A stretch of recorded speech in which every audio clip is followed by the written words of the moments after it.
It all started with a question: who will make NHL jerseys after Adidas? And the answer came sooner than even I expected.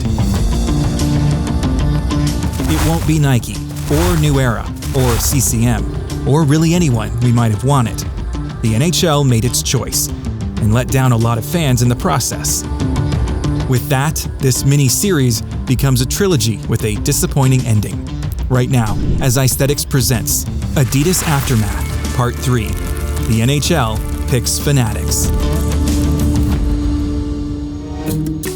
As always, I'll start with a shout out to the members of the Icethetics channel with a special stick tap to the icons. Thank you all for your tremendous support.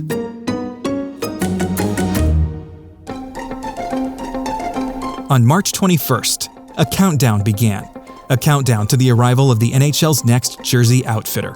The league announced that Fanatics will take over from Adidas starting with the 24-25 season, the start of a 10-year agreement.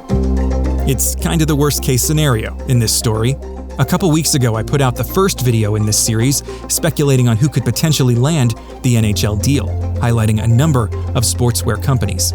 Fanatics was the first one I mentioned, since they have a major retail deal in place with the NHL already. Looking back, it was the option I was most concerned about. So naturally, that's right where the NHL ended up. The league's press release quotes the commissioner as praising the company's proven track record in licensed fan merchandise. Really? The disconnect is astounding. I can't say every buyer has had a bad time with Fanatics-made merchandise, but there have been enough of them to sustain an entire Twitter account called Fanatics Sucks, calling out examples of that so-called proven track record. Personally, I've had two Fanatics experiences of my own. First, when they shipped an item to an old address, one I had previously deleted out of their system, by the way, and then a year later when I bought this Lightning Stanley Cup t-shirt, and the seam around the back came undone the second time I ever wore it. But I digress. The press release goes on to describe their popular NHL replica jerseys and the so-called innovation of using consumer feedback to inform the design process. Wow, let's unpack all that. First, the breakaway jerseys are objectively terrible. Easily the worst official NHL replicas I've ever seen. The fabric is cheap and the logos are flat and dull, and Fanatics claims it's because fans want a foldable crest. Sure, let's go with that. And as far as the popularity of those jerseys, I'll grant that the NHL is popular, and like any popular sport, fans want to wear their team's logo and colors, but Fanatics has kind of cornered the market here. It doesn't mean their products are good or that fans desire them, it's that they have no alternative. But that's just how any company likes it. No competition means expensive quality control can take a backseat to the money-making. Also, under the pretense of innovation, Fanatics is apparently claiming to have invented the tailored female jersey. Because yeah, those didn't exist before they came along. Anyway, I could keep dumping on Fanatics, but what is the point? The deal is done, it's happening. We know it's bad news for fans, we just don't know how bad yet. But what does it mean for the on-ice product? The NHL's VP of Marketing, Brian Jennings, relayed via the league's media rights partner at ESPN that Fanatics has no immediate intention of reinventing the hockey jersey, and the differences between the current one and the new Fanatics one will be almost indiscernible. For what it's worth, he is aware of the trepidation among fans regarding the new deal, but he thinks Fanatics will be able to do this. Confidence-inspiring, isn't it?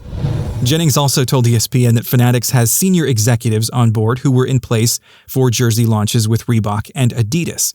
Specifically, he mentioned Keith Leach, who you saw commenting about Reebok Edge in the first video, and Dom Fillion, whose work has been seen in my NHL Prototype series, and who led the development of the Adi Zero jersey. So that does give me some reason for hope. In addition to the Fanatics logo replacing Adidas on the back, some of the fabrics will change too. Presumably, Fanatics won't be able to use any of the custom materials developed and patented by Adidas. Which brings us to the manufacturing part of the equation. While designed and marketed by Adidas, current game jerseys are produced at a factory in Quebec. I talked about SP Apparel in my last video being that factory. Under Fanatics, they will keep making NHL jerseys, so at least I was right about that assumption. But here's the thing, the actual factory doesn't really matter to me. Their job is to execute the instructions provided. The creative side is what interests me. Knowing that Dom Fillion is heading things up means we should not see a huge drop-off in design quality. So that is some good news.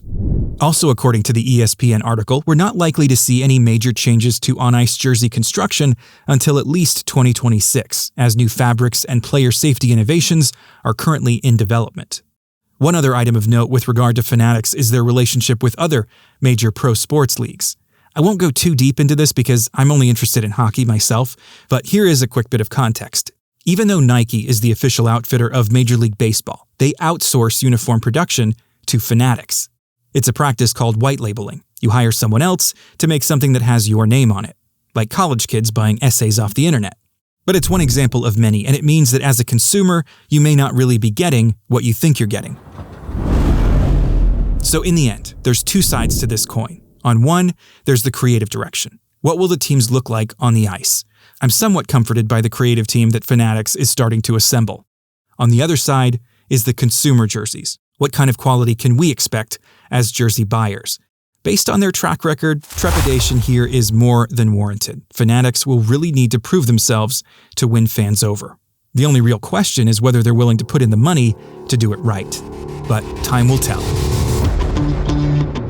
And that is all for now. If you don't drop a like on this video, I will completely understand, but I hope you'll consider it since it would help the channel out.